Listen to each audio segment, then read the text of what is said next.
Իմ հարսն ասաց. այսօր դու մեզ հետ ընթրիքի չես նստի, մեզ մոտ կարևոր հյուր կա, ես լուր մնացի, երբ այդ հյուրը տեսավ ինձ, քարացավ տեղում, բայց նախքան շարունակենք, խնդրում եմ ասեք, թե որ երկրից եք և քանի տարեկան եք, մեզ շատ հաճելի է ճանաչել մեր լսարանին, հաճելի լսումներ։ Իմ հարսն ասաց. այսօր դուք մեզ հետ ընթրիքի չեք նստի, մեզ մոտ կարևոր հյուր կա, ես լուր մնացի, բայց այնուամենայնիվ ձեռքս գնաց դեպի դուռը։ Երբ հետո հյուրը տեսավ ինձ, բարացիորեն սառեց տեղում։ Ռոզմարինի և կարմիր գինու հոտը, որը եփվել էր մինչև խիտ սոուսի վիճակ, լցված էր մեր երկու մակարդականի բիզնես կարգի բնակարանի յուրաքանչյուր անկյունում, Երևանի կենտրոնում։ Այդ բույրը ես ճանաչում էի մինչև վերջին նոտան։ Հենց ես էի սովորեցրել Լուսինեին, մեր օգնականին, այնպես տապակել տավարի միսը, որ դրսից կեղև ունենա, իսկ ներսը բարացիորեն հալվի բերանում։ Ամբողջ օրը ոտքիս վրայի խոհանոցում կարտոֆիլ էի մաքրում ձգվող պյուրեի համար պանիրով, ձեռքով էի ընտրում ռուկոլայի տերևները աղցանի համար, որովհետև իմ որդին Արմենը ասել էր, որ այսօրվա ընթրիքը կորոշի մեր ընտանիքի ապագան։ Ձեռքերս սրբեցի գոգնոցիս վրա, զգացի ծանոթ ձգող ցավը մեջքիս մեջ, տարիքն իրեն է ցույց տալիս, և գնացի ճաշասենյակ։ Սեղանը ծածկված էր ինչպես կինոյում։ Բյուրեղյա բաժակները փայլում էին, սպիտակ եղենե անձեռոցիկները ծալված էին շուշանների տեսքով, ափսեները մեկը մյուսի վրա։ Բայց հենց որ ձեռքս դրի ապակե դռան վրա, որը բաժանում էր խոհանոցն ու հյուրասենյակը, դաստակիս վրա ընկավ օտար սառը ափ։ Դա նա էր, Աննան, իմ հարսը։ Գեղեցիկ է, չեմ կարող վիճել։ Նրա վրա շամպայնի գույնի մետաքսես գեստ էր։ Մեկ նմանը արժե ավելի թանկ, քան շատ ազնիվ կանանց տարեկան կենսաթոշակը։ Բայց ժպիտը աչքերին չէր հասնում։ Ու եք գնում, Կլարա, շշնջաց նա, բայց ձայնում հարց չկար, կոշտ հրաման կար։ Գնում եմ նստեմ, Աննա, ռիզոտոն արդեն հասել է, հանգիստ պատասխանեցի։ Արմենն ասել էր հյուրը կգա ժամը 8-ին։ Նա կարճ 4 ծիծաղեց, կարծես ես հենց նոր պատմել էի հիմար կատակ։ Վեր կացավ այնպես, որ ամբողջությամբ փակեց դուռը, դանդաղ ինձ վերևից ներքև նայեց։ Պարզ տրիկոտաժ է բաճկոն, տանը հագնվող ռեզինով տապատ։ Այսօր ոչ, ասաց։ Ամեն բառն ինչպես հարված։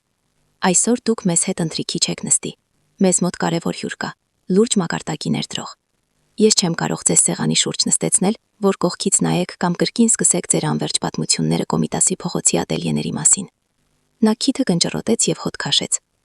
Արյունը քաշվեց դեմքիս, ոչ թե վիրավորված լինելուց, այլ նրանց դաժանությունից։ Այդ սոխը ես էի տապակել։ Արմենը գիտի դրա մասին, հարցրի։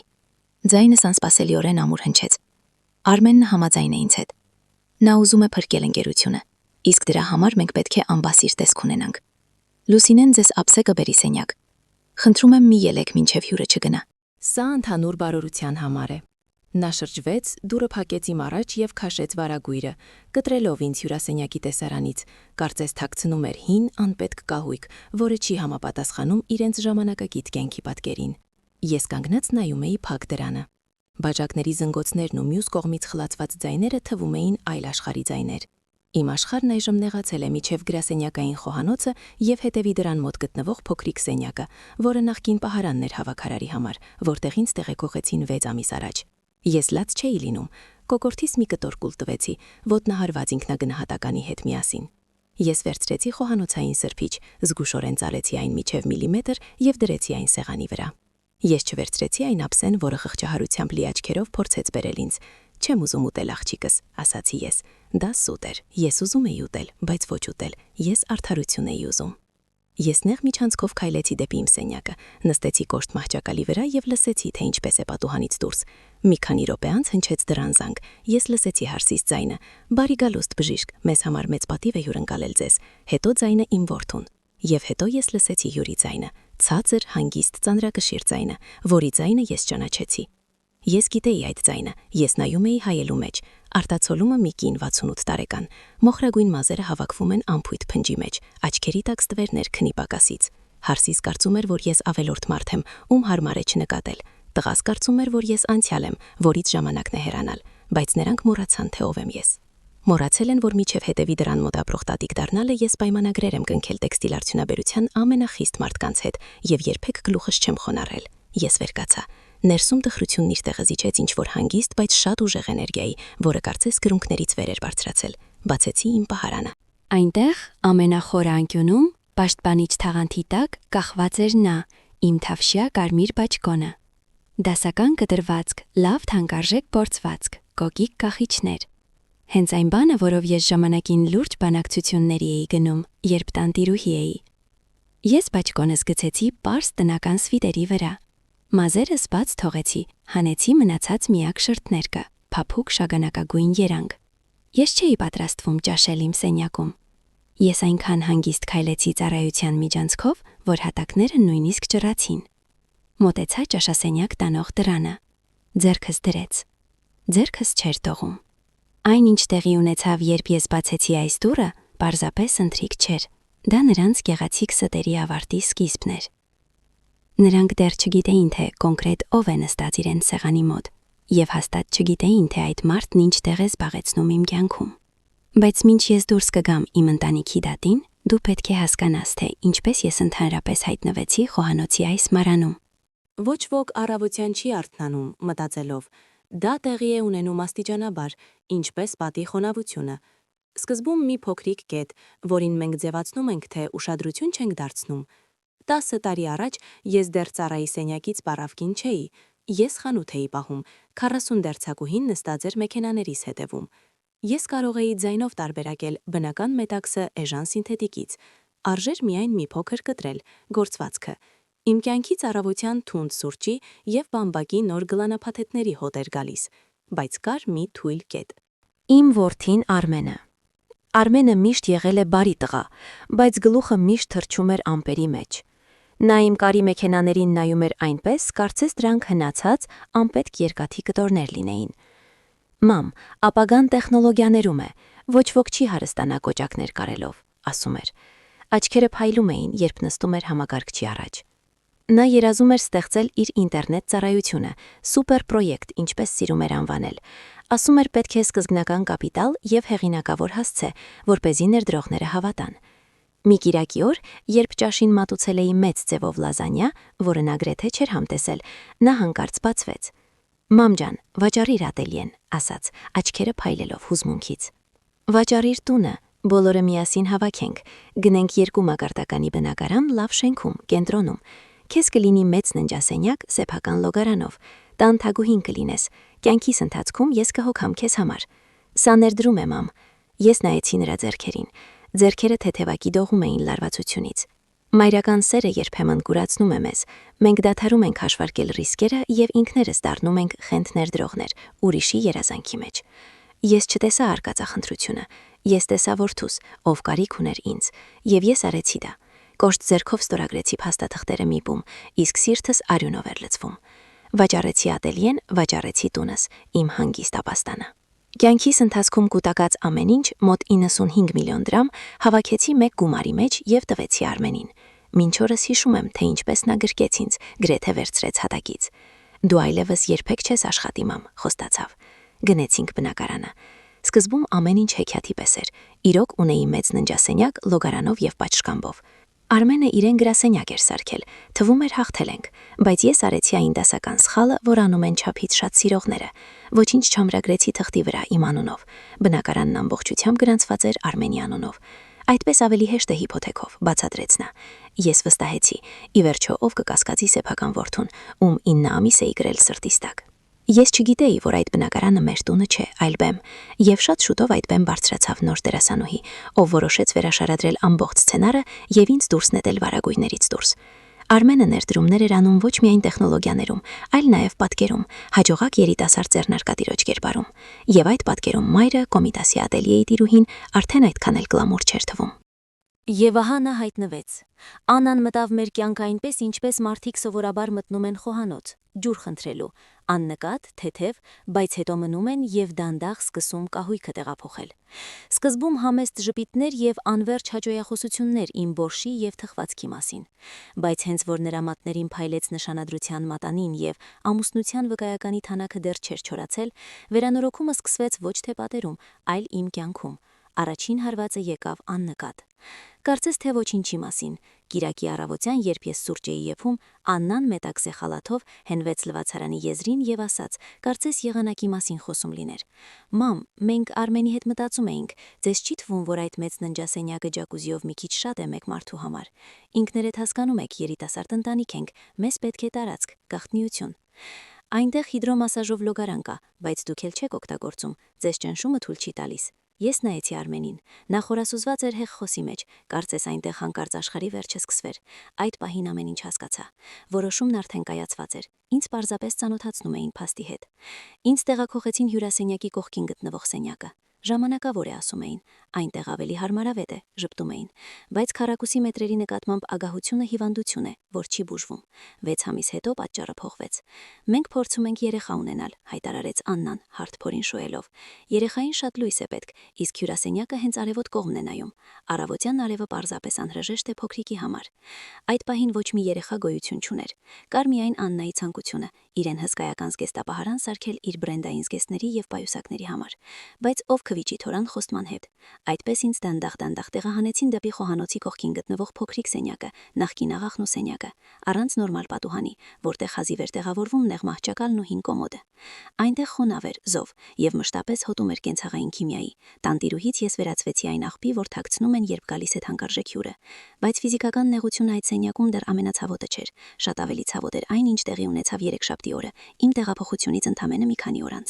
Ես վերադառնում էի դեղատնից, գնել էի ճնշման դեղահաբեր զեղչով, կանգնած էի պայուսակը կողքից սեղմած, որովհետև փողոցում քամին կտրում էր։ Մոտեցա մուտքին եւ տեսա բեռնատար մեքենա, նրանցից, որոնք տանում են հին կահույք եւ աղբ։ Երկու տղամարդիկ համազգեստով ինչ որ ծանր բան էին բարձրացնում։ Մեր կոնսերժը Սերգոն տեսավ ինձ եւ ինչ որ տարօրինակ կարեկցանքով նայեց։ Կլարա, սկսեց նա, բայց կտրեց։ Հավանաբար ձեզ դուր չի գա սա։ Սիրտս հարվածեց ինչպես հին շարժիչը, որին մոռացել են յուղը փոխել։ Մոտեցա եւ տեսա իմ զարդասեղանը։ Իմ ծանր, ամուր, կարմիր փայտից պատրաստված զարդասեղանը, բարձր հայելիով։ Նույնը, որ ստացել էի տատիկիցս։ Նա կանգնած էր իմ տանը, ինչպես փոքրիկ ընտանեկան խորան։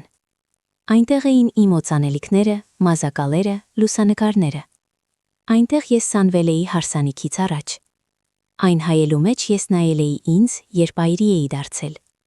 Իսկ հիմա երկու անծանոթ տղամարդիկ քաշ էին տալիս այն, ինչպես հին պահարան առանց բռնակների։ Դնում էին բեռնատարի եզրին, առանց նույնիսկ փորձելու զգույշ լինել։ Իսկ կողքին կանգնած էր Աննան։ Արևային ակնոցներով, թանկարժեք վերարկուով, կյանքի տիրուհու տեսքով։ Հրամայում էր. զգույշ, մի գցեք, թե չէ ամբողջ բակը կլցվի փայտի կտորներով։ Ինչ ես անում։ Իմ ձայնը ինքն իրեն դուրս թրավ, նույնիսկ չնկատեցի, թե ինչպես անցա գորալու։ Կուրծքս անմիջապես սեղմվեց։ Աննան նույնիսկ գլուխը հատուկ չշրջեց, միայն մի փոքր բարձրացրեց ակնոցը քթի վրա եւ ծանր հառաչեց, կարծես ես խանգարում եմ իր կարևոր գործերին։ Կլարա, խնդրում եմ, մի սկսեք, ասաց հոգնած ձայնով։ Սա հինիր է, ամբողջ կահույքը դարավոր է, փայտն արդեն որդով է կերել, դեռ իմ նոր կահույքն էլ կվարակի։ Ես ի դեպ ձեզ բարի գործ եմ անում, մաքրում եմ տունը աղբից։ Որ որդը Աննա, ես քայլ արեցի առաջ, դիպա փայլեցրած փայտին։ Սա կարմիր փայտ է։ Այնտեղ չոր է, ոչ մի անցք, այն 3 տանտիրուհի է տեսել։ Արդեն տեսել է, ընդհատեց նա, ամեն ինչ իր ժամանակն ապրել է, հիմա աղբ է։ Աղբ բառը ասաց հատկապես հստակ, կարծես հատուկ, որպեսի կպչի։ Ես փորձեցի բռնել զարդասեղանի եզրը, չթողնել, որ բարձրացնեն, բայց այն ծանր էր, ուժերս էլ այլևս նույնը չէին։ Տղամարդիկ նույնիսկ հատուկ չնկատեցին իմ դիմադրությունը, միայն մեղմ, բայց վստահ հրեցին։ Մի վայրկյան անց զարդասեղանն արդեն կանգնած էր բեռնատարի մեջ։ Մեկը անհաջող բարձրացրեց, հայելին հարվածեց կողմին եւ ջակթվեց։ Ես լսեցի, թե ինչպես իմ նախկին աշխարհը հազարավոր փոքրիկ կտորների վերածվեց։ Այդ հայելին տեսել էր ինձ երիտասարդ, հղի հարսնացու, այրի։ Այնտեղ արտացոլվել էին իմ բոլոր կյանքերը, իսկ հիմա այն պառկած էր կեղտոտ մետաղի վրա, կոտրված։ Եվ ահա կոտրված կտորների ու փայտի մեջ ինչ-որ բան փայլեց ասֆալտի վրա։ Ես տեսա փոքրիկ բաց գույնի ուրվագիծ եւ շտապեցի առաջ, ավելի արագ, քան հասցրի մտածել, որ կարող եմ սայթաքել։ Դա իմ փոքրիկ ֆարսի շարժվող տուփն էր։ Սպիտակ ճաքճքած ծածկույթով, կափարիչի վրա բալետուհիով, որի մի օդքը կոտրված է։ Հին ժամանակ եթե պտտեր, նա պտտվում էր եւ նվագում էր հանգիստ օտար մեղեդի։ Ես այդ մեղեդին երգում էի Արմենին, երկնաշատ փոքր էր, որպեսի քնի։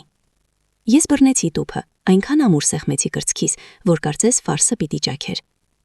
Սառը ֆարսը ձեռքերում, տաք սայրույթը մաշկիս տակ, այդպիսի հակադրություն, որ շունչս կտրվեց։ Աննան այդ ընթացքում շրջվեց բեռնակիրների կողմը։ Վերջ գնացեք, մնացածը թող բակի մաքրողները մաքրեն։ Եվ գնաց դեպի մուտք, առանց հետ նայելու, ոչ ինձ, ոչ սարդասեղանին, ոչ կոտրված հայելու կտորներին։ Ես կանգնած էի մայթին, փոշու ու ապակու մեջ, եւ զգում էի, թե ինչպես արդյունքներն իջնում են այտերիս։ Բայց այս անգամ ես չէի լաց լինում կահույքի համար։ Այդ պահին վերջնականապես հասկացա, նրա համար ես նույնն եմ, հին, ծանր սարդասեղան, որը չի տեղավորվում ինտերիերին, խանգարում է իր փայլուն կյանքի պատկերին։ Իր, որը պետք է մի օր իջեցնել աղբարկղի մոտ, գլխավորը ավելորդ անգամ չնայել, որպիսի խիղճը չշարժվի։ Ես տուփը սեղմեցի վերարկուիս տակ, կարծես դա ֆարսի կտոր չլիներ, այլ մաքսանենգություն։ Մտա մուտք, սովորությունից սեղմեցի ծառայողական վերելակի կոճակը, նույնը, որով օգտվում էին առաքողները, մաքրողները եւ ես։ Այս տանը վերելակներն էին բաժանված ըստ կարգավիճակի։ Պարադայինը արժանավորների համար, ծառայողականը մնացած ամեն ինչի։ Բարձրացա իմ հարկը, սահեցի իմ նեղ սենյակը, զգուշորեն փակեցի դուռը, հանեցի տուփը։ Դրեցի մահճակալի վերևի դարակին, մատով անցած ածկույթի ճաքի վերայով։ Վերցրին իմ հարմարավետությունը, շշնջացի ինքս ինձ հետ, կարծես խոսում էի այդ փոքրիկ բալետուհու հետ։ Բայց ձայնս երբեք չեն կարող վերցնել։ Ես այդ ժամանակ դեռ չգիտեի, որ նրանց պլանը չի սահմանափակվում միայն իմ սենյակով ու կահույքով։ Տարածքս խլելուց հետո նրանք արդեն նայում էին միակ բանի վրա, որտեղ տալիս էր ինձ հնարավորություն չմեռնել աղքատության մեջ, իմ կենսաթոշակին, եւ հավատա, այնտեղ հարվածները ոչ թե փայտին ու ապակուն էին, այլ ուղակի սրտիս։ Ինչպես խլեցին իմ կենսաթոշակը։ Ահա թե որտեղ սկսվեց իսկական մղձավանջը։ Սա ամենասայթաքուն բռնությունը չէ, ոչ այն, որտեղ գոռում են, ամանեղեն են կոտրում եւ կապտուկներ են թողնում, այլ այն, որտեղ ամեն ինչ կարծես սիրո եւ ընդհանուր բարօրության անունով է։ Միայն հանկարծ հայտնաբերում ես, որ նույնիսկ սեփական դեղորայքի համար պետք է նախորոք թույլտվություն խնդրես։ Ամեն ինչ սկսվեց ընտանեկան խորհրդից հյուրասենյակում։ Արմենը նստած էր ապակե սեղանի մոտ, գլուխը իջեցրած, եղունգները գծում էր, ինչպես մանկությանը, երբ երկու էր բերում օրագրից։ Աննան դիմացը հաշվիչը ձեռքին եւ հոգատար տանտիրուհի ծալված ճակատով, մամմատով անցավ ապակու վրայով, կարծես բեմի վրա լիներ։ Արմենի ընկերությունն անցնում է դժվար շրջան, շուկան փոխվում է, մրցակցությունը մեծանում է։ Եվ ինքներդ հասկանում եք, այսպիսի բնակարանում ապրելը կատակ չէ։ Միայն տան վարձավճարը գրեթե 150,000 դրամ է ամսական։ Ես արդեն հասկացել էի, թե ուր են տանում։ Տարիքս մեծ է, բայց ես հիմար չեմ։ Եվ ինչ, հարցրի։ Բերանս դառը դարձավ։ Աննան հառաչեց, կարծես իրեն էլ անհաճելի է լինի։ Պետք է բոլորը մասնակցեն, դուք այստեղ եք ապրում։ Ուտում եք, տաք ջուր եք օգտագործում, լույս եք վառում։ Հավանաբար պետք է ձեր ամբողջ կենսաթոշակը ուղենք ընդհանուր կաթսային։ Ամբողջությամբ, որպեսի գոնե ինչ-որ կերպ դուրս գանք փոսից։ Քանիսն է պետք, հարցրի։ Ձայնս խրպոտ հնչեց։ Արմենը առանց աչքերը բարձրացնելու բռնեց։ Ամբողջը մամ, քո 80,000 դրամը, մինչև ոտքի կանգնենք։ Ամբողջը բառը ցավոց հեղմեց ինչ-որ տեղ ներսում։ Սա իմ ծերության ապահովագրությունն է, հանգիստ ասացի։ Ես այն 35 տարի եմ վաստակել, երբ դուք դեռ գորգի վրա եք սողում։ Մենք չենք խլում, Աննան առաջ թեքվեց։ Ձայնը դարձավ կպչուն, քաղցր։ Մենք պարզապես ավելի խելամտորեն կտնօրինակենք։ Եվ եք տվեք մեզ քարտը եւ PIN կոդը։ Այդպես ավելի հեշտ է։ Մենք կվճարենք տան համար, մթերքների համար, ամեն ինչի համար։ Դուք վստահում եք ձեր որդուն, չէ՞։ Վստահում եք, որ թուննը եղավ վերջին մեխը։ Ես ձեռքս դրի ծնկներիս վրա, որպեսի մատներս չդողան։ Նայեցի Արմենին։ Նա դեռ նայում է սեղանին, կարծես ես այլևս մարդ չէի, այլ բանկային հաշիվ առանց ձայնի։ Տվեցի նրանց քարտը, ասացի կոդը։ Ինքս ինձ ասացի. ժամանակը քիչ է, ուժերս էլ այլևս նույնը չեն։ Թող իրենց համար ավելի հեշտ լինի։ Սա իմ երեխան է։ Միայն ժամանակավորը աննկատելիորեն վերածվեց միշտի։ Այդ օրվանից ամեն դրամ, որ ես երբևէ գիշերները վաստակել եմ կարի մեքենայի մոտ, անցնում էր օտար ձեռքերով։ Ես հանկարծ հայտնվեցի սեփական տանը որպես ժամանակավոր բնակիչ։ Որպեսի գնեմ ինձ համար պարզ բան, պետք է նախ ոչ միայն խնդրեի, այլև բացատրեի։ Ինչու է դա ընդհանրապես պետք քեզ։ Ամենամեծ նվաստացումը տեղի ունեցավ սովորական սուպերմարկետում։ Մենք Աննայի հետ գնացինք շաբաթվա մթերք գնելու։ Դարակի վրա տեսա իմ սիրելի հունական յոգուրտը հատապտուղներով։ Արժեր թող լինի 400 դրամ։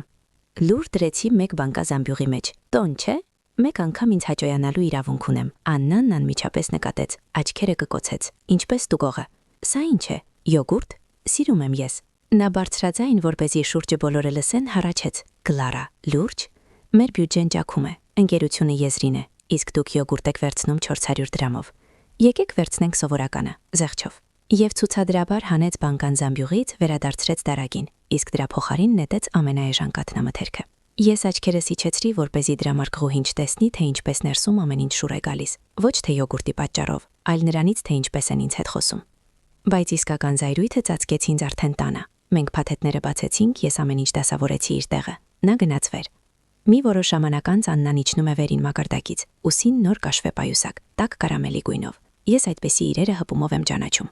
Գեղեցիկ է, միայն կարողացա ասել։ Ինձ համար նվեր, կոկետորեն ժպտաց նա, պայուսակը պտտելով։ Արժանի եմ, տուն, բիզնես, նյարդեր, դուք հասկանում եք։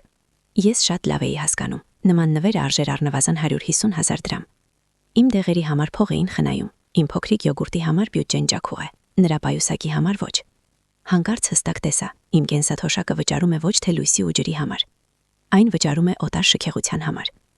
Ես վերածվեի ոչ մայրի, ոչ էլ ձեր կնուջ, որի մասին հոգ են տանում։ Ես դարձել էի օդքերով քարտ, պինկոդով, որին պահում են փակ սենյակում առանց պատուհանի։ Երբ պետք էր ճնշման դեղեր գնել, ես հարցնում էի Աննային. կարելի է վերցնել 6000 դրամ։ Դեղերը արդեն սպառվում են։ Նա նայում էր հեռախոսին ու շպրտում.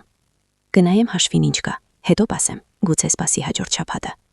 Դեղերը սպասել չգիտեն, սիրտն առավել եւս, բայց ագահությունը կույր բան է։ Նրանց բավարար չէր պարզապես վերահասկել իմ հաշվի թվերը, նրանք ուզում էին վերահասկել ինձ ամբողջությամբ, կամ էլ ավելի լավ, ընդհանրապես ազատվել։ Եվ այստեղ ինձ օգնեց այն, ինչ ես ինքս ատում էի, իմ անտեսանելիությունը։ Այդ բնակարանում ես վաղուց դարձել էի ինչ-որ տեսակի ուրվական։ Ես լվանում էի հատակը, լվացքանում, արտուկում, բայց կարծես գոյություն չունեի։ Նրանք անցնում էին իմ կողքով, խոսում էին իմ մասին երրորդ դեմքով, երբեմն ուղղակի իմ ներկայությամբ։ Եվ հենց այդ թափանցիկությունը մի օր փրկեց ինձ կյանքս։ Անձրևոտ 5 շաբթի էր։ Բնակարանում խոնավ, ցուրտ, դրսում մաղում էր, ճանապարհները փայլում էին։ Ես մաքրում էի հատակը միջանցքում, Արմենի գրասենյակի դրան կողքին։ Դուռը փակ էր, բայց ոչ մինչև վերջ։ Փոքրիկ ճեղք էր մնացել։ Ներսից լսվեց ձայն, սառցե կտորները ընկան բաժակի մեջ։ Ես անգիտակցաբար լարվեցի։ Ժամը 3-ն է, իսկ Արմենն արդեն վիսկի է խմում։ Սա միշտ վատ նշան էր։ Ես կանգնեցրի շվաբրան, կանգնեցի լուռ առանց շարժվելու։ Արմեն, այլևս այդպես չի կարելի։ Աննայի գրգռված ձայնը։ Իմ իրերը այլևս չեն տեղավորվում։ Պետք է պատը ջարդել ու մեծացնել զգեստապահարանը։ Եվ վերջ։ Իսկ մաման, հանգիստ հարցրեց նա։ Լռություն։ Ոչ հեռուստատեսային, ոչ քաղաքավարի, ծանր, կապարի պես։ Արմեն, արթնացիր արդեն, ասաց Աննան։ Սառը, ինչպես մարդ ով սակարկում է ոչ թե բնակարանի, այլ կարտոֆիլի պարկի համար։ Քո մայրը այլևս իր մեջ չէ։ Տեսել ես երեք, նա խոհանոցում լույսը մոռացել է վառված։ Դեռ մի քիչ եւ տունը կվառի։ Նա մարազմի մեջ է, հասկանում ես։ Սա ժամանակի հարց է։ Ես փակեցի աչքերս։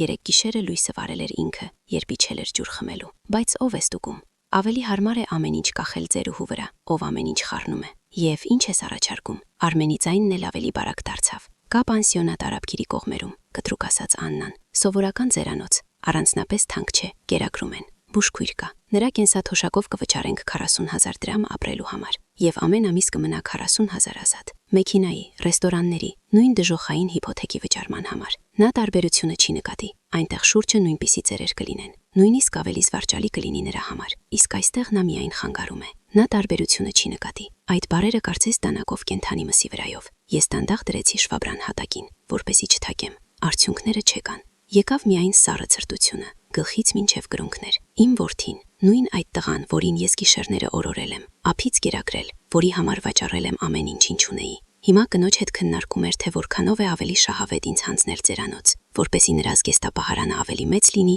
իսկ մեքենան ավելի նոր։ Ես կինը, ով նրան կյանք ու տանիք է տվել։ Նրանց համար արժեր ավելի քիչ, քան 4 քառակուսի մետր, զգեստների ու պայուսակների համար։ Ես ծայրով քայլելով հեռացա դռնից, վերադարձա իմ սենյակ, նստեցի մահճակալի եզրին, երկար նայեցի իմ ձեռքերին։ Մաշկս կնճռոտվել էր, երակներս դուրս էին եկել, մատներս դողում էին, բայց դողում էին ոչ վախից, այլ զայրույթից։ Մարազմատիկա, ասաց նա, իսկ ես մտածում եմ չարաշահում, պատասխանեցի ներսում։ Ներսում կարծես անջատիչը սեղմվեց, այդ հոգնած լուր լացող մայրը, ով ամեն ինչ էր տանում, այդ պահին մեռավ։ Մնաց մեկ այլ կին, նույն այն, ով ժամանակին ատելյեն դուրս էր քաշել պարտքերից, վիճել մատակարարների հետ եւ ոչ մեկին չէր վախենում ոչ ասել։ Եթե նրանք որոշել են, որ ես հանձնվել եմ եւ գլխով եւ ձեռքերով, թող օգտագործեն դա որպես դիմակ։ Եթե ինձ համարում են անտեսանելի, ես կլինեմ անտեսանելի, այնպես ինչպես նրանք չեն էլ երազել։ Պատերազմ ես ուզում, Աննա, հանգիստ ասացի դատարկ սենյակում։ Կլինի քեզ պատերազմ։ Նրանք նույնիսկ չէին կռահում, որ ծեր հիմար կնոջ մոտ կա այն, ինչ իրենց մոտ չկա՝ հիշողություն, համբերություն եւ թաքնված կոզիր, ամենը անսպասելի տեղում։ Նրանք կարծում էին, թե ես պարզապես նստած եմ իմ անկյունում եւ դանդաղ խելագարվում եմ, իսկ ես ըստ էության սկսել էի գործողություն։ Ցերեկը ես խաղում էի այն դերը, որ նրանք ինձ վրա էին դրել։ Տապակներով շարժվում էի, երբեմն դիտավորյալ նույնը երկու անգամ էի հարցնում, մոռանում էի հեռակառավարիչը բազմոցին, կարող էի մի քիչ ավելի բարձր փակել պահարանի դուռը։ Աննան հետևից ծիծաղում էր. ամեն ինչ մամ արդեն այն կինը չէ, ծերությունը ուրախություն չէ։ Արմենը ծանր հառաչում էր. այո, ժամանակը քիչ է, մամային դժվար է, պետք է մտածել, թե ինչ անել հետո։ Նրանք կարծում էին, թե ես հոսանքի հետ եմ գնում։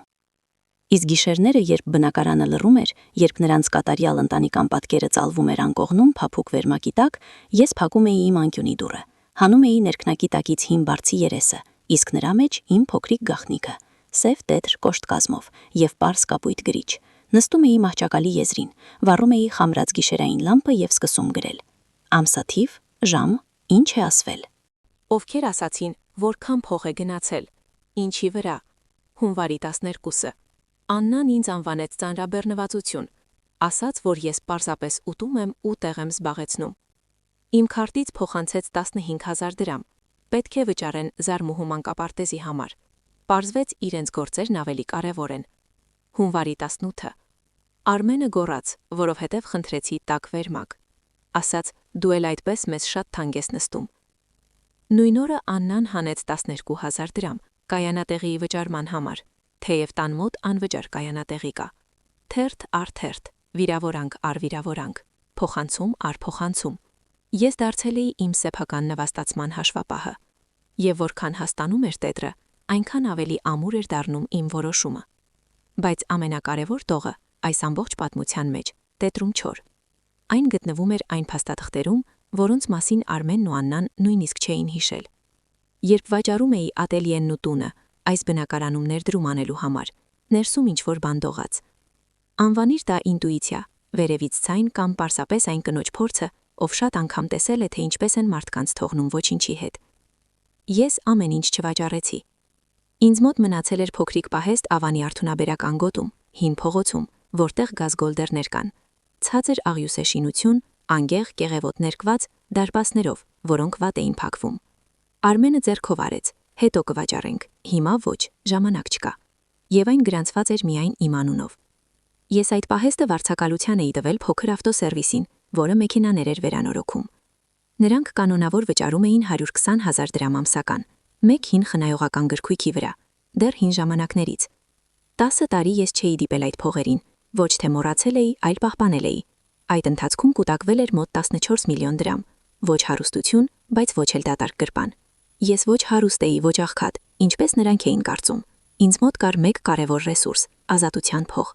Փող, որպեսզի եթե ամեն ինչ դառնա անտանելի, վարձեմ անկյուն, վարձեմ փաստաբան, գնեմ տոմս թեկուզ մեկ այլ քաղաք։ Եվ ահա մի երեքշաբթի ես արթնացային հասկացողությամբ, այլևս չի կարելի ձգձգել։ Ասացի Աննային, գնում եմ եկեղեցի, աղոթեմ, ինչ որ բան ծանիր է սրտիս վրա։ Նա միայն ֆշացրեց. գնացեք, գոնե օդ կշնչեք։ Հագա իմ պարզ վերարկուն, հին բայց դեռ ամուր շարֆը, վերցրի պայուսակս։ Միայն տաճարի փոխարեն Յանդեքսով տաքսի պատվիրեցի դեպի կենտրոն։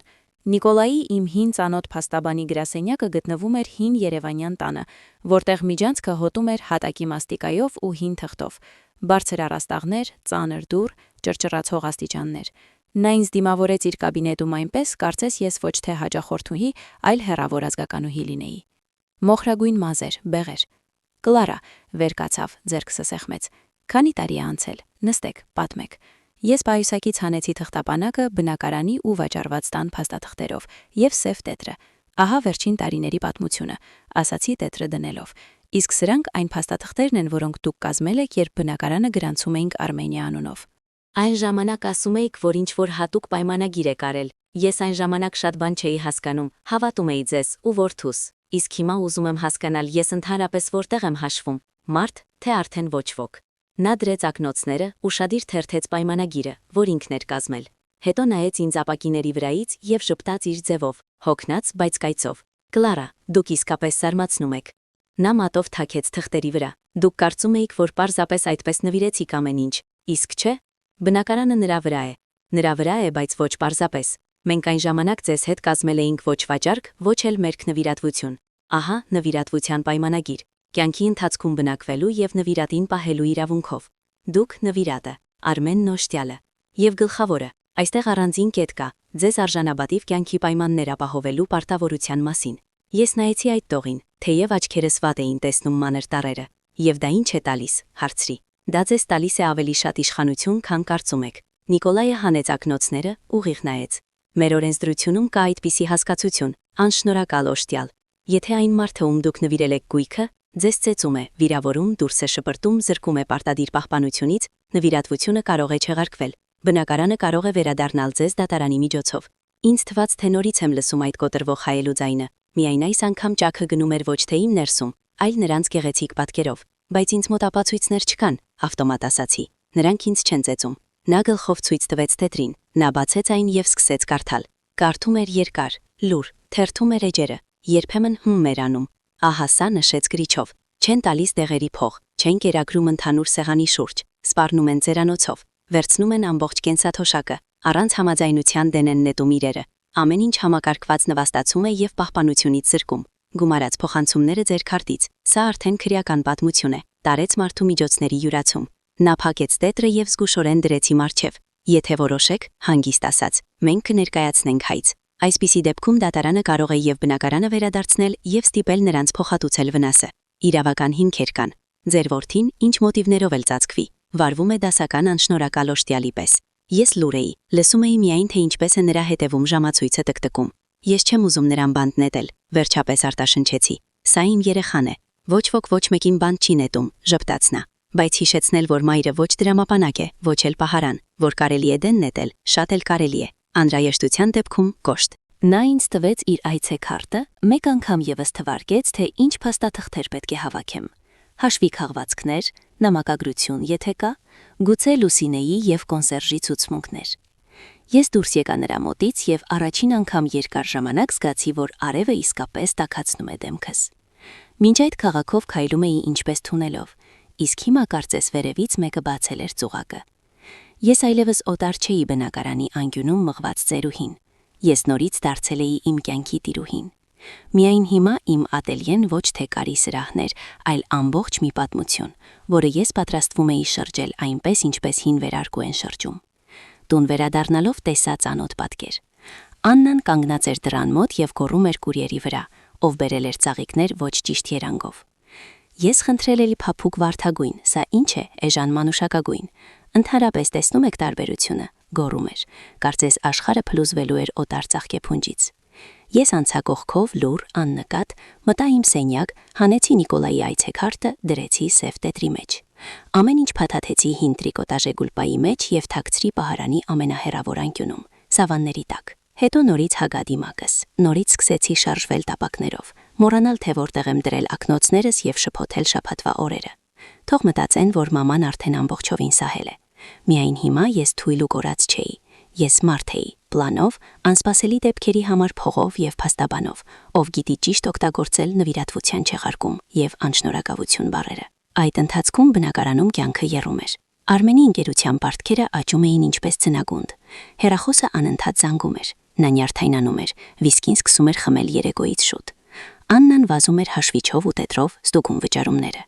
Եվ ահա մի օր ընթրիքի ժամանակ նա հայտարարեց փայլելով. «Ամեն ինչ, Արմեն ջան, սա մեր շանսն է»։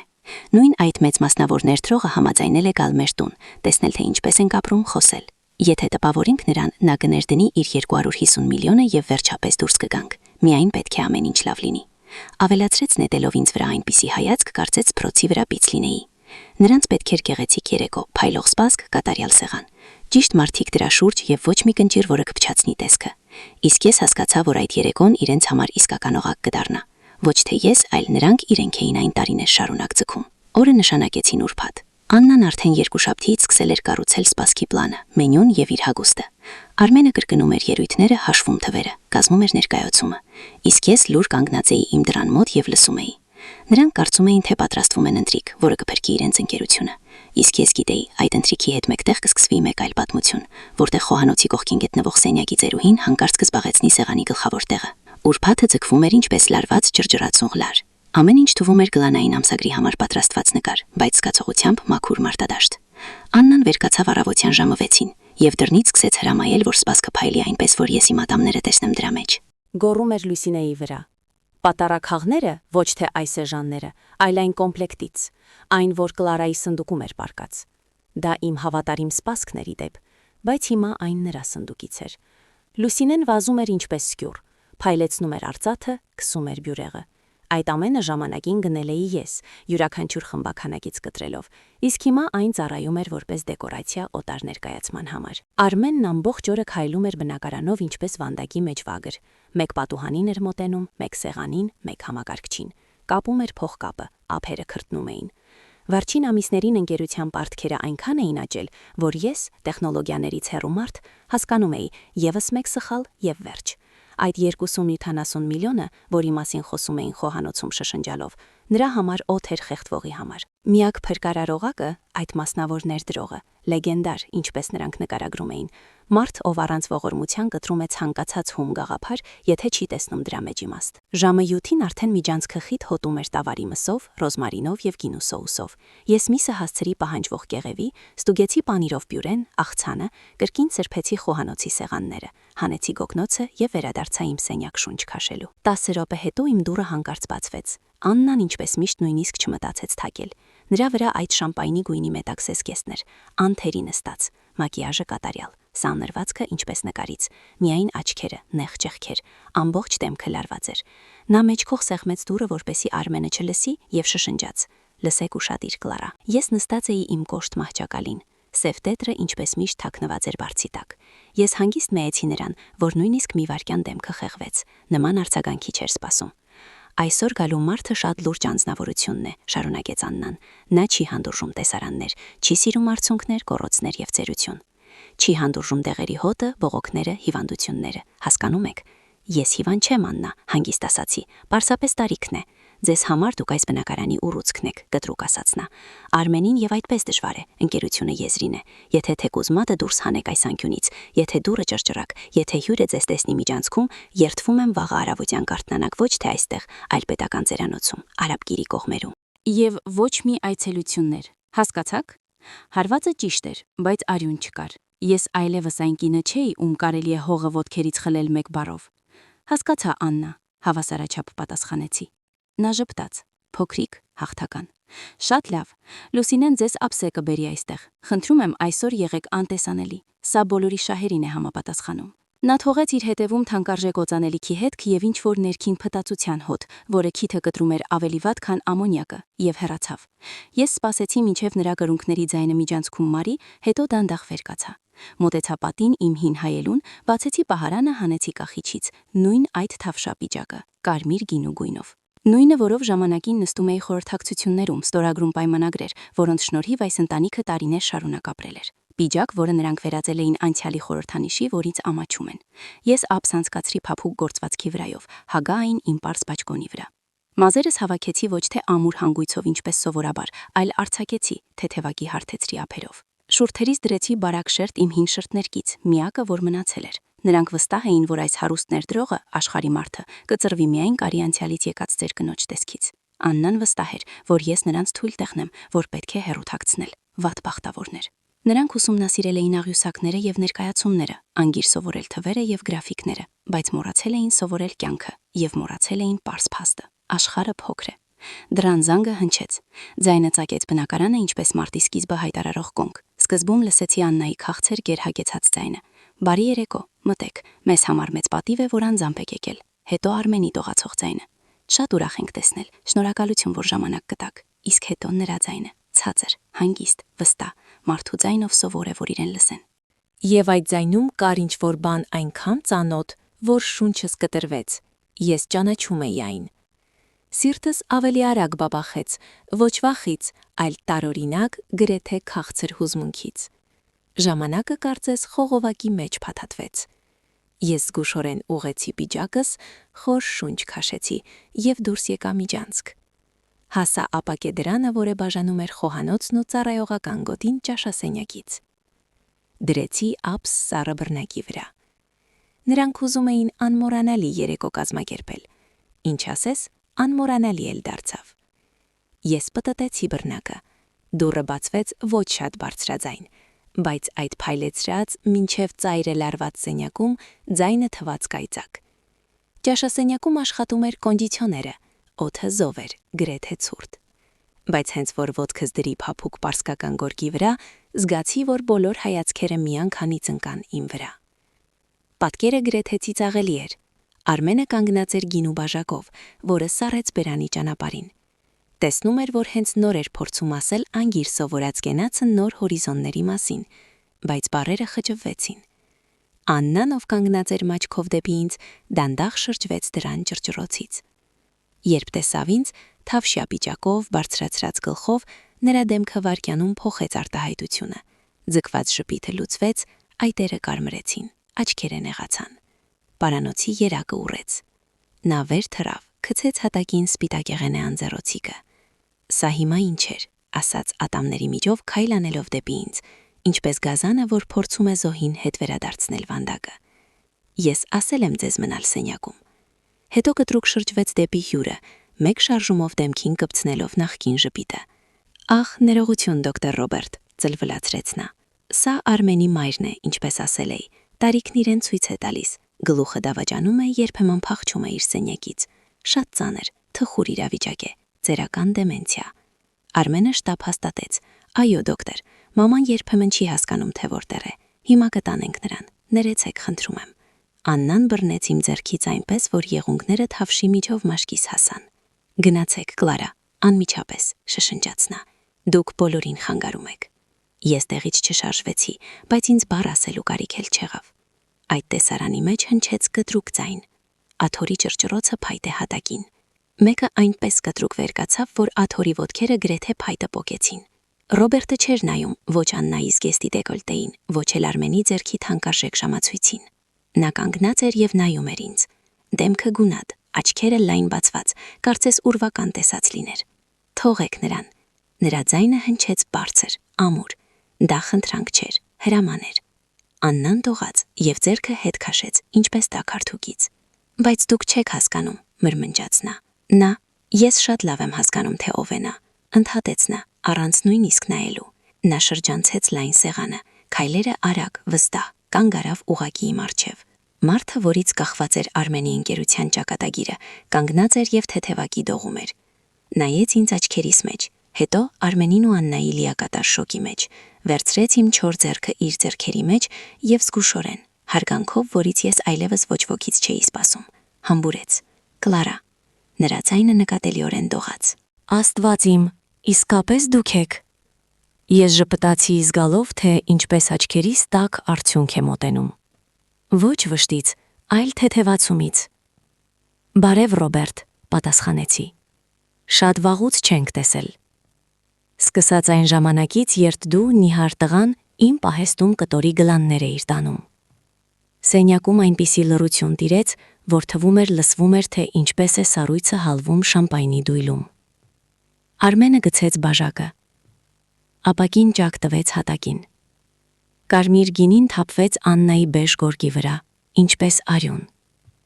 Բայց հիմա ոչ ոք նույնիսկ չնայեց այդ բծին։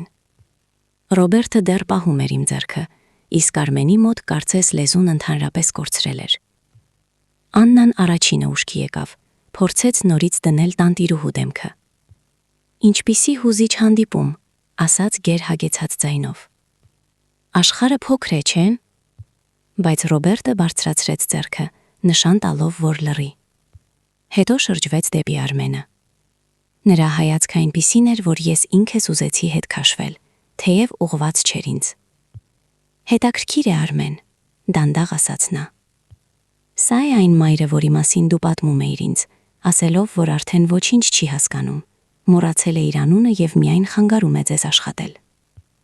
Արմենը գունատվեց, շուրթերը դողացին։ Ես այդպես չեմ ասել։ սկսեց նա։ Դու ասել ես մայրը ծանր հիվանդ է, տարածության մեջ չի կողմ նրոշվում, միայն լարվածություն է ստեղծում տանը։ Եվ ես իդեպ հավատացի, առանց ձայնը բարձրացնելու, բայց շատ կոշտ շարունակեց Ռոբերտը։ Հիմա ես կանգնած եմ կնոջ առջև, ով հիշում է, թե ինչպես ես տղան նրա մոտ կտորի գլաններ էի տանում, եւ հիշում է դա ավելի լավ, քան դու։ Տարական հարգանքի կանոններ։ Աննան փորձեց միջամտել։ Դոկտոր Ռոբերտ, բայց դուք հասկանում եք, Արմենին դժվար է, բիզնես, նյարդեր։ Կարող է ինչ-որ բան սխալ է ձևակերպել։ Մենք ընդհակառակը հոգ ենք տանում Կլարայի մասին, չենք բեռնում նրան։ Նա նորից նույնիսկ չնայեց նրան։ Հոգ եք տանում, չոր կրկնեց նա։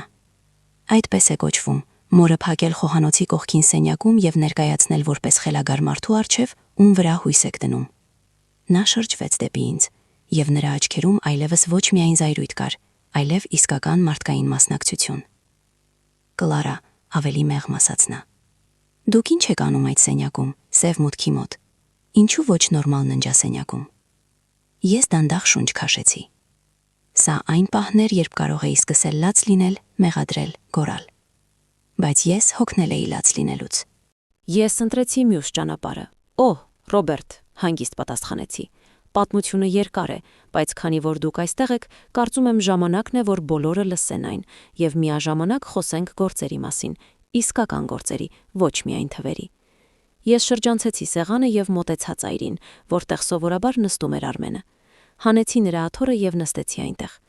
Ամբողջ շարժումը տևեց մի քանի վայրկյան, բայց որդուս դեմքից երևում էր, կարծես ոտքերից հատակն էի քաշել։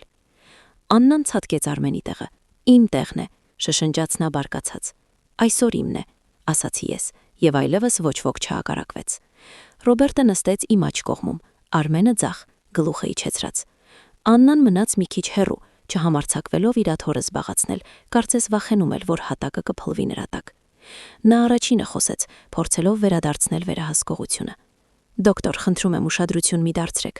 Մենք պարզապես ուզում էինք Կլարային պաշտպանել ավելորդ ստրեսից։ Նա հոգնում է, դժվար է նրան։ Մենք վճարում ենք ամեն ինչի համար, դեղերի, ամեն ինչի։ Ռոբերտը ընդհատեց նրան, նայելով ափսեին։ Սննդի համար, որը նա ինքն է պատրաստում, սպասքի համար, որը նա է գնել, բնակարանի համար, որը վճարվել է նրա փողերով։ Աննան սկսեց խառնվել։ Դե սա ընդհանուր ընտանիք է։ Դուք ինքներդ եք ասել, որ ընտանիքում ամեն ինչ ընդհանուր է։ Նա հանկարծ թեքվեց իմ կողմը, մի փոքր ավելի մոտ եւ շնչեց ուտեստների բույրը։ Սա դուք եք պատրաստել, հանգիստ հարցրեց։ Այո, գլխով արեցի, ռիզոտտոն եւ միսը։ Դուք սիրում էիք։ Հիշում եք, երբ գալիս էիք իմ ատելյե, ճաշին կերակրում էի ձեզ։ Նա մի վայրկյան փակեց աչքերը, եւ դեմքին արտացոլվեցին այնքան հիշողություններ, որ ինձ խղճացի այդ հասուն հաջողակ տղամարդուն, նույնքան որքան ժամանակին այդնի հարտղային։ Եթե ոչ ձեր շնորհիվ, ասաց նա ուղղվելով եւ նայելով Արմենին, ես գոյություն չէի կունենա։ Այս կինը վճարել է իմ առաջին ինստիտուտի սեմեստրի համար, երբ իմ հարազատ հայրս ասել էր, որ ես ոչինչի չեմ հասնի։ Նա ինձ տվեց առաջին աշխատանքը, նա ինձ հետ վիճում էր, երբ ձույ էի լինում, եւ աջակցում, երբ ուզում էի ամեն ինչ թողնել։ Նա շրջեց սենյակով։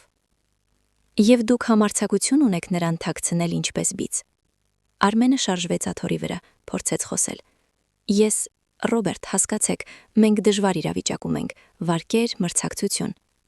Քո իրավիճակը պարզ է, Արմեն, հանգիստ ընդհատեց Ռոբերտը։ Դու ապրում ես բնակարանում, որը գնվել է քո մոր փողերով, բիզնես ես կառուցում նրա զոհաբերության վրա, եւ այդուհանդերձ դուք կնոջդ հետ վերաբերվում եք նրան ինչ կեսկիսած աշխատող խնամողի։ Դու ինձ հետ էլ այդպես կվարվես, որ դժվար իրավիճակ եղնի, երբ իմ միլիոնները ոչ ճիշտ տեղը ծախսես։ Որդուս դեմքը խեղվեց, փորձեց դեմքը պահել, բայց ձայնը այնուամենայնիվ կոտրվեց։ Սա անարդար է, մենք հոգ ենք տանում նրա մասին, մենք վճարում ենք նրան։ Ձերանոցի համար վճարելու էինք։ Այո, սա էլ է նրանք անվանում հոգատարություն։ Առաջին անգամ միջամտեցի ես, հանգիստ, բայց հստակ։ Սեփական մորը հանձնել ձերանոց նոր զգեստապահարանի համար տեղ ազատելու։ Աննան ցատկեց։ Ես այդպիսի բան չեմ ասել, գոռաց նա։ Դուք լսում եք եւ հորինում եք։ Ես լսել եմ յուրաքանչյուր բառը, պատասխանեցի։ Արաբկիրի կողմերում պանսիոնատի մասին, որ նա տարբերությունը չի նկատի եւ որ կմնա 40,000 ազատ։ Իմ հիշողությունը դեռ ոչինչ է, ի տարբերություն որոշների խղճի։ Ռոբերտը լուր նայեց ինձ, հետո նրանց, հետո նորից ինձ։ Գիտեք որն է պարադոքսը, Արմեն, ասաց նա։ Ես այսօր եկել եմ այստեղ արդեն գրեթե որոշում կայացրած, ներդրում անել քո նախագծում։ Թվերը քեզ մոտ ոչ վատ են, գաղափարը աշխատող է։ Ես կտայի ձեզ այդ 250 միլիոնը։ Ազնվոր են մեքենայում նստած մտածում էի, թե ինչպես ձևակերպեմ պայմանները, որ բոլորին շահավետ լինի։ Արմենի դեմքով անցավ ինչ-որ հույսի նման բան, բայց անմիջապես մարեց։ Բայց, շարունակեց Ռոբերտը, մի բան ես սովորել եմ քո մորը շնորհիվ։ Բիզնեսում գլխավորը ոչ թե ներկայացումն է, ոչ թե նորաձև բառերը, այլ բնավորությունը։ Ես երբեք չեմ կապվում այն մարդկանց հետ, ովքեր չեն հարգում իրենց սկիզբը, ովքեր թքում են այն ջրհորի մեջ, որտեղից խմել են։ Նա առաջ թեքվեց, ուղղակի նայելով Արմենի աչքերին։ Եթե այդպես ես վերաբերվում կնոջը, ով քեզ ծնել է, ով քեզ մեջ ներդրել է ամեն ինչ, ժամանակ, ուժ, առողջություն, փող, ասա ինձ ազնվոր են, ինչ ես անելու իմ միլիոնների հետ, երբ նորից սկսվի քո դժվար իրավիճակը։ Դու նույնպես ես։ Խաբելու, ստելու, մեղավոր փնտրելու։ Արմենը բացեց բերանը, բայց բառեր չգտավ։ Աննան կանգնած էր, բերանը բացած, ինչպես ձուկը։ Ով դավաճանում է իր արյունը, Ռոբերտի ձայնը դարձավ ել ավելի հանգիստ, բայց դրանից միայն ավելի կոշտ։ Նրան ոչ մի պայմանագիր չի կանգնեցնի։ Մարդը, ով կարողանում է նվաստացնել մորը, հեշտությամբ կխաբի գործընկերոջը։ Նա հետ քաշվեց աթոռի թիկունքին եւ դրեց անձեռոցի կսեղանին, առանց ուտեստին դիպչելու։ Ես քո բիզնեսում ոչ մի դրամ չեմ ներդնի, հստակ ասաց նա։ Ավելին, ես ազնվորեն կպատմեմ բոլոր իմ ծանոթ ներդրողներին, թե ում հետ գործ ունեն, եթե հանկարծ գաս նրանց մոտ։ Տիրեց ծանր լռություն։ Արմենի ուսերը դողացին։ Աննան կարծես ընդհանրապես կորցրել էր հենարանը օդքերի տակ։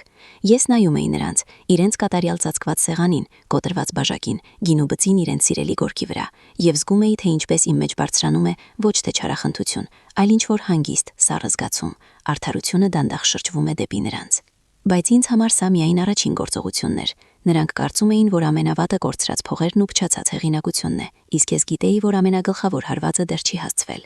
Ես դանդաղ ձեռքս տարա դեպի թավշյա պիճակի ներքին գրպանը, մատներով շոշափեցի խիտ ջրարի եզրը, որը նախապես այնտեղ դրել էր Նիկոլայը։ Ահա այդ պահին սեղանի վրա պետք է հայտնվեին ոչ միայն ափսեները եւ բաժակները, այլև թղթեր, որոնցից իրենց դեմքերը իսկապես կսպիտակեն։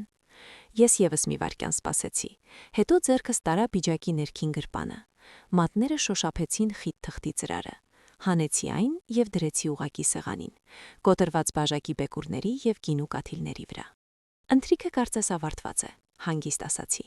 իսկ այս բնակարանի մասին խոսակցությունը, Արմեն ջան, միայն սկսվում է։ Բացիր։ Արմենը նայեց ծրարին ինչպես նռնակի։ Մատները դողում էին, բայց այնուամենայնիվ պատռեց եզրը։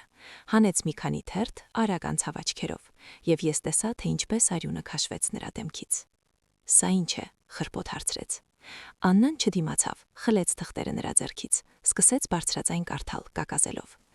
Հայցադիմում, նվիրատվության պայմանագրի չեղարկման մասին, օժտյալի անշնորհակալ վարքագծի կապակցությամբ։ Ձայնը կոտրվեց։ Դու ինչ ես արել, Կլարա, խելագարվել ես։ Ինչ նվիրատվություն, բնակարանը Արմենի վրա է, ամեն ինչ գրանցված է նրա անունով։ Ես մի կում գինի խմեցի։ Համը ոչ թե նրանց թանկարժեք ֆրանսիական գինին էր, այլ պարզ, ազնիվ կոմպոտ, ծանր օրից հետո։ Հաղթանակի խմիչք, ոչ թե պոնտերի։ Կարդա ավելի ուշադիր, Աննա, մեղմ ասացի։ Այնտեղ ամեն ինչ շատ մարդկային լեզվով է գրված։ Երբ վաճառեցի իմ տունն ու ատելյենը, այս բնակարանը գնելու համար, ձեր հարգարշան փաստաբանը Նիկոլայը չարեց պարզապես փողի փոխանցում որդուս։ Նա կազմեց նվիրատվության պայմանագիր պայմանով։ Պայմանը մեկն էր՝ ապահովել ինձ արժանապատիվ կյանքի եւ պահպանման պայմաններ մինչեւ կյանքիս վերջը։ Նայեցի Արմենին։ Հիշում ես այդ օրը մի բում։ Հարցրի. դու ուրախանում էիր, ծածկում էիր իմ շուրջը, իսկ Նիկոլայը 100 անգամ հստակեցնում էր, վստահ ես, որ կհոգաս իմ մասին։ Դու երդվում էիր։ Արմենը ծածկեց դեմքը ափերով։ Աննան ընդհակառակը կատաղեց։ Ինչ հիմա, գրեթե գոռաց նա։ Կարծում ես կգաս դատարան, կլացես եւ պարզապես այդպես կվերադարձնեմ բնակարանը։ Սա ինչ է, կատակ։ Սա կատակ չէ, պատասխանեցի ես։ Սա քաղաքացիական օրենսգիրքն է։ Օրենքը ուղղակի ասում է. եթե օժտյալը ձեռք է բարձրացնում նվիրատի վրա, վիրավորում, դուրս է շպրտում, զրկում է պահպանումից, նվիրատվությունը կարող է չեղարկվել, ամեն ինչ հետ է վերադարձվում։ Այստեղ իհարկե ձեռք չեք բարձրացրել իմ վրա, թեև կախված է, թե ինչպես հաշվել, հայացքով ցույց տվեցի իմ խոհանոց հասած կյանքը։ Բայց նվաստացնել, սեղանի շուրջ առանց ուտելիքի թողնել, կենսաթոշակս խլել, ծերանոցով սպառնալ, սա ավելի քան բավարար է։ Ես նորից ձեռքս տարա դեպի ինքս, բայց այս անգամ հանեցի սև տետրը, դրեցի այն հայցի կողքին և բացեցի մեջտեղում։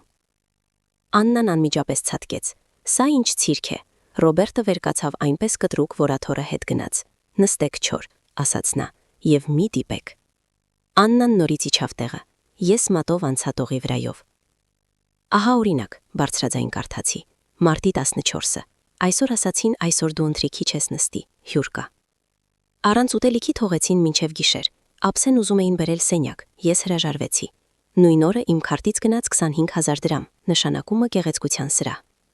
Գրառումը։ Փետրվարի 2-ը։ Աննան ասաց, որ ճնշման դեղերը կարելի է առանց բժշկի չեղարկել, պետք է խնայել։ Գումարը, որ ես դրել էի դեղերի համար, գնաց նրա մեքենայի հարկի վճարմանը։ Նայեցի նրանց։ Այստեղ ամեն ինչ կա՝ ամսաթվեր, բաղարեր, գումարներ, գումարած բանկի քաղվածքներ։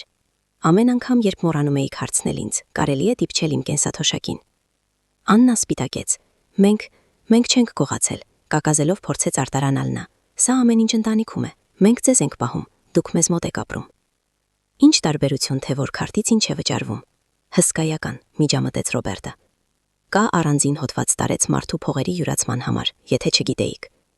Մոր կենսաթոշակը ծախսել սեփական պայուսակների ու սրահների վրա, զրկելով նրան դեղեր գնելու հնարավորությունից։ Սա հանցագործություն է, Աննա։ Ոչ միայն մարդկայնորեն, այլև օրենքով։ Ես գլխով արեցի։ Ես այսօր այստեղ չեմ եկել, որ նայեմ, թե ինչպես եք հյուրասիրում պոտենցիալ ներդրողին, ասացի ես։ Ես եկել եմ, որ վերջապես լսեք պարզ բանը։ Բնակարանը իրավաբանորեն դեռ ամբողջությամբ ձերը չէ։ Եվ եթե ես գնամ դատարան այս տետրով, քաղվածքներով եւ Լուսինեի ու կոնսերժի ցուցմունքներով, ձեզ մնալու են միայն մետաքսե խալաթներն ու պայուսակները, եւ դրանք էլ ոչ երկար։ Արմենը վերջապես հանեց ափելը դեմքից, աչքերը կարմիր, ձայնը կոտրված։ Մամ, խնդրում եմ, մի արա։ Մենք չենք կարողանա։ Ընկերությունն արդեն եզրին է, մեզ տեղ չկա գնալու։ Դուք միշտ տեղ կգտնեք, ասացի ես։ Երիտասարդ եք, առողջ, ձեռքեր ոտքեր տեղում։ Կարող եք աշխատել, կարող եք ավելի պարզ բնակարան վարձել, կարող եք վաճառել ավելորդ իրերը։ Ի վերջո կարող էիք ժամանակին կանգ առնել, նախքան ինձ ողջ քսակ համարելը։ Ես խոշունչ քաշեցի։ Լսեք ուշագիր։ Եվ սա միակ անգամն է, երբ այսքան մեղմ եմ ասում, որքան թույլ է տալիս իմ խիղճը, ասացի նայելով մեկին, հետո մյուսին։ Ձեզ մոտ 30 օր կա։ 30 օրում ազատում եք այս տունը։ Բանալիները թողնում եք կոնսերժին։ Նույն 30 օրում վերադարձնում եք իմ հաշվին վերջին ամիսներին իմ կենսաթոշակից հանած ամբողջ գումարը։ Չկարողանաք, ես ներկայացնում եմ հայց։ Եվ ոչ միայն նվիրատվության մասին։ Սև տետրը եւ քաղվածքները ես շքարանում չեմ պահում, եթե հույս ունեք դրանք փչացնել։ Աննան ճչաց։ 30 օր։ Դու խելքի մեջ ես։ Ուր ենք գնալու։ Իմ կահույքը, իմ զգեստապահարանը, խոհանոցը։ Դու չես կարող այդպես վերցնել ու դուրս շպրտել սեփական որդուն։ Որ մայրն է այդպես անում։ Ես զգացի, որ ներսում ինչ-որ բան շարժվեց։ Վերջին խղճահարությունը։ Հիշեցի փոքրիկ Արմենին, ով վախենում էր մենակ մնալ սենյակում, ում ես օրորոցայիններ էի երգում։ Բայց կողքին կանգնած էր հասուն տղամարդ, ով պատրաստ էր այդ մորը հանձնել ծերանոց, իր հարմարավետության համար։ Նայեցի նրան։ Մայրը, ով վերջապես հասկացավ տարբերությունը սիրո եւ ինքնաոչնչացման միջև, պատասխանեցի։ Մայրը, որին դուք հասցրիք այն կետին, որ նրան այլ ելք չմնաց։ Աննան բռնեց սեղանի եզրից։ Իսկ եթե հրաժարվենք, շշնջաց նա։ Եթե ասենք, որ դու ամեն ինչ հորինել ես, որ սա ծեր հիվանդ կնոջ ֆանտազիաներն են։ Ես առաջ թեքվեցի։ Ձայնս հանգիստ էր, բայց լռության մեջ հատկապես հստակ հնչեց։ Այդ դեպքում վաղը առավոտյան ես վերցնում եմ իմ պիջակը, տետրը, փաստաթղթերը եւ գնում եմ ոչ թե Նիկոլայի մոտ, այլ ուղակի ոստիկանություն, ասացի ես։ Եվ արդեն նրանց եմ պատմում, թե ինչպես եք տնօրինել իմ կենսաթոշակը եւ սպառնացել հանձնել ինձ ծերանոց փողերի համար։ Հավատա, Աննա, այնտեղ ձեր հոգուն չեն նայի, նրանց բաղարար կլինեն թվերը։ Ռոբերտը թեթևակի գլխով արեց, ինչպես մարդ, ով հաստատում է, այո, այդպես էլ կլինի։ Արմենը շշնջաց. Մամ, ես ամեն ինչ կվերադարձնեմ։ Մենք կգնանք։ Միայն մի հասցրու դատարան։ Ես հետ քաշվեցի աթոռի թիկունքին։ Ներսում դատարկ էր եւ շատ հանգիստ, ինչպես լինում է երկար ու ժեղանձրևից հետո։ Ձեզ մոտ 30 օր կա, կրկնեցի ես։ Սա իմ վերջին մեղմ պայմանն է, հետո կլինեն ոչ բառեր, այլ թղթեր։ Աննան վեր թռավ, շրջեց աթոռը եւ դուրս վազեց սենյակից, այնպես դուռը պայկելով, որ ջահերը դողացին։ Արմենը նստեց, դեմքը ափերի մեջ թաքցրած, կարծես հույս ուներ հատակով անցնել։ Ռոբերտը թեթևակի դրեց ձեռքը իմ ուսին, ընկերական կերպով։ Դուք շատ երկար եք դիմացել, Կլարա, հանգիստ ասաց նա։ Պետք էր կանգնեցնել այս ներկայացումը,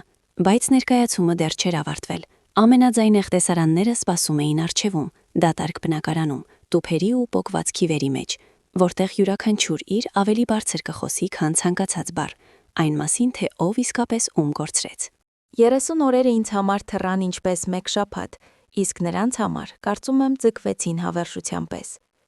Բնակարանը, որը միշտ եղել է ամսագրի նկարի պես, վերածվեց պահեստի։ Ամենուրեք տուփեր, պլաստիկի գլաններ, սկոչի կտորներ, քանդված ջահեր։ Պահարանները բացված, դարակները դատարկվում են։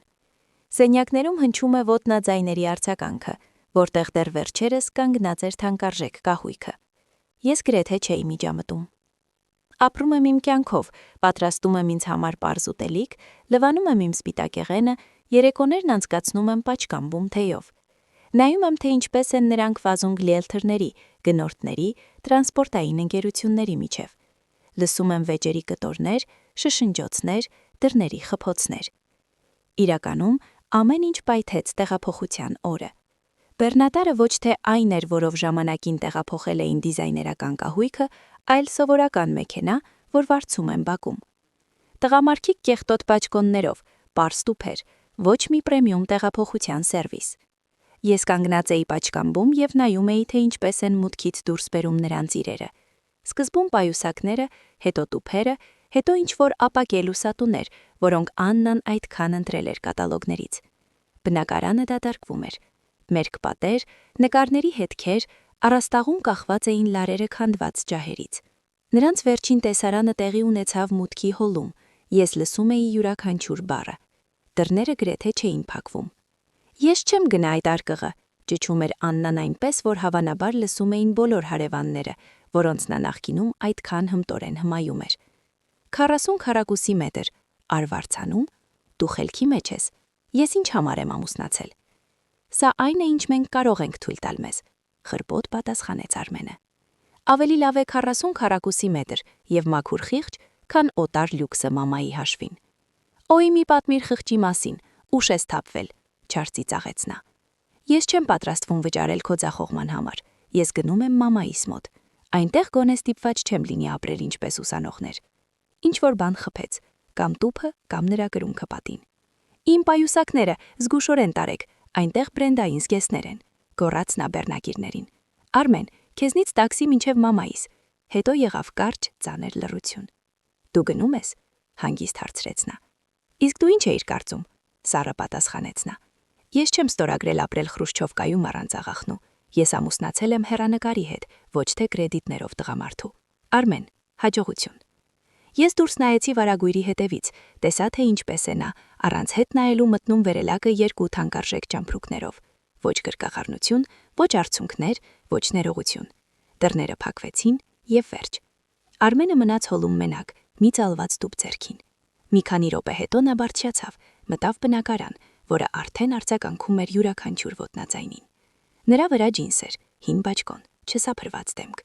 Հանկարծ նա թվաց ոչ թե ձեռնարկատեր, այլ շփոթված 40-ամյա տղամարդ, ում աշխարհը անսպասելիորեն ցույց տվեց իրական հայելին։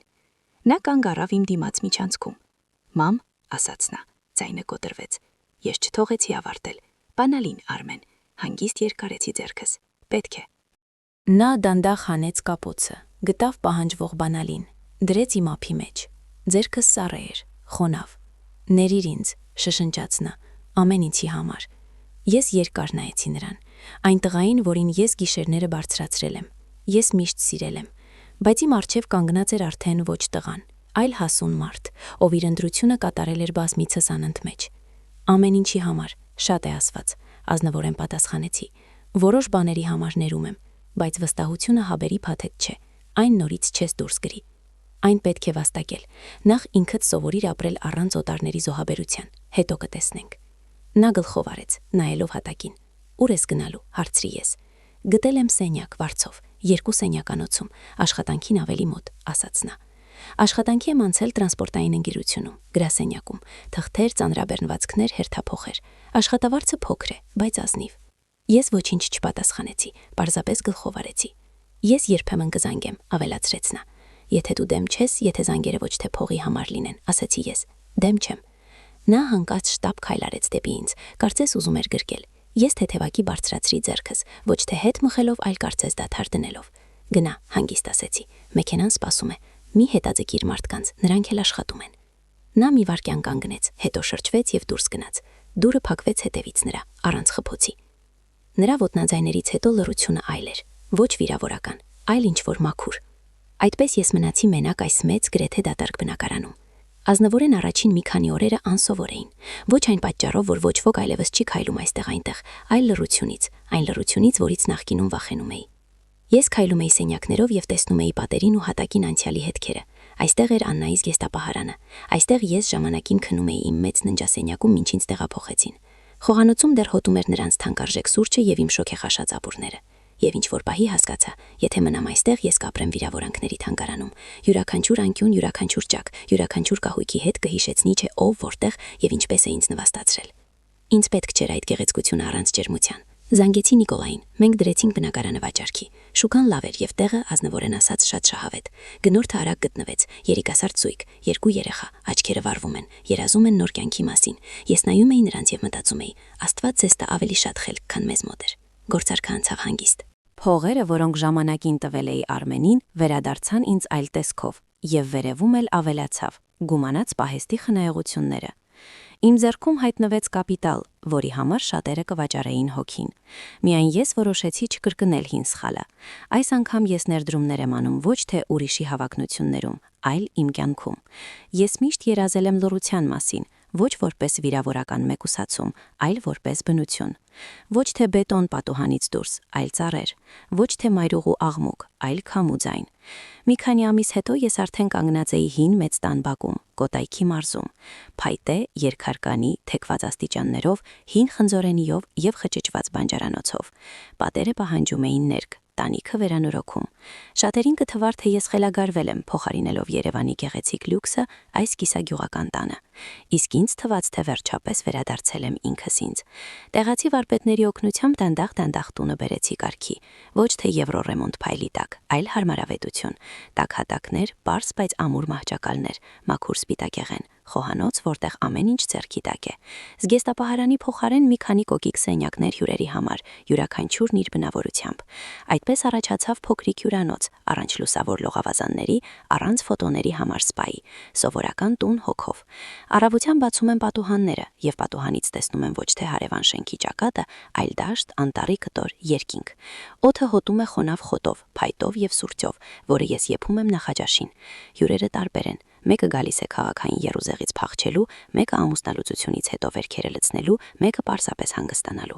Ես չեմ հարցնում, թե ինչից եմ փախչում, պարզապես դիմավորում եմ դրան մոտ։ Բարի գալուստ, հանեք կոշիկները, լվացեք ձեռքերը եւ սեղանի շուրջ։ Ես նորից տանտիրուհի եմ, ոչ թե ծանրաբեռնվածություն, ոչ թե սենյակում թոշակառու, այլ կին, ում մոտ կա իր գործը, իր կանոնները եւ իր անունը դարպասի մոտ գրությունով։ Ամենահաստատուն հյուրը իմ մոտ Ռոբերտն է։ Ամիսը մեկ անգամ, երբեմն ավելի հաճախ, նա գալիս է մի քանի օրով։ Մենք նստում ենք վերանդայում, թե ենք խմում։ Հիշում ենք, թե ինչպես է նա, երիտասարդ տղան, վազում իմ ատելյեում։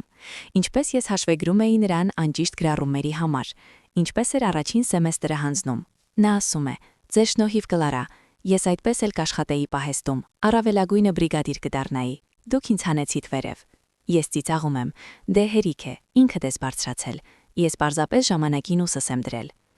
Նա ինձ անվանում է իր կյանքի սնունդը, իսկ ես մտածում եմ, որ հենց նա է, առանց ինքը հասկանալու, ինձ վերադարձրել թևերը, երբ ես արդեն կարծում էի, թե պատին սեղմված եմ քայլում։ Հիմա, ինչ ես քեզ ամեն ինչ եմ պատմում, խոհանոցումս արդեն պատրաստվում է կարգանդակը։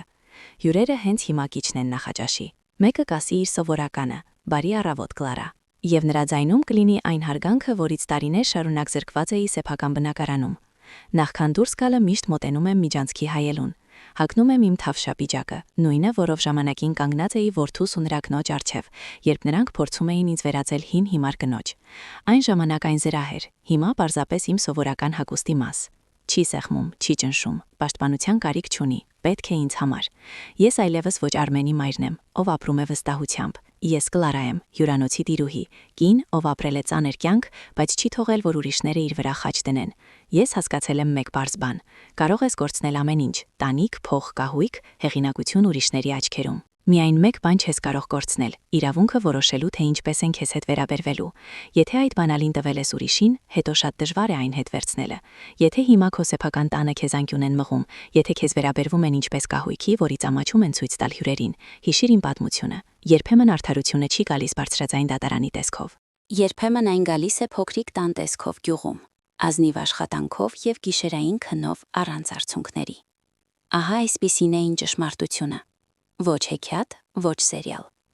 Սովորական կյանք, որտեղ կա եւ ցավ, եւ զայրույթ, եւ վերջապես տեղ նոր սկզբի համար։ Թեկուզ մենակ, բայց բարձրացրած գլխով։ Եթե դու մինչև վերջ լսել ես եւ թեկուզ մի բանում ճանաչել ես քեզ, դիր լայք։ Ալիքի համար դա կարևոր է, իսկ ինձ համար նշան, որ զուր չեմ խոսել։ Գրիր մեկնաբանություններում, դու կկարողանայիր նույնը անել ինչ ես։ Սեփական որդուն դուրս շպրտել դռնից, թե կներեիր եւ կթողնեիր ամեն ինչ այնպես, ինչպես կա։ Գրիր ես էլ կանեի նույնը կամ ես կներեի։ Եվ անպայման ավելացրու, թե որ քաղաքից ու երկրից ես լսում ինձ։ Բաժանորդագրվիր եւ միացրու զանգը։ Վաղը միզ մոտ կլինի մեկ այլ պատմություն։ Ոչ ավելի մեղմ, քան այս մեկը, բայց գուցե հենց այն քեզ հուշի, թե ինչ անել քո կյանքի հետ։ Իսկ հիմա ներիր, պետք է գնամ։ Իմ հյուրերը արդեն սեղանի շուրջ են։ Սպասում են իրենց թեյին եւ տաք կարկանդակի կտորին։ Հաճելի օր ձեզ բոլորիդ։ Մինչև հաջորդ հանդիպումը։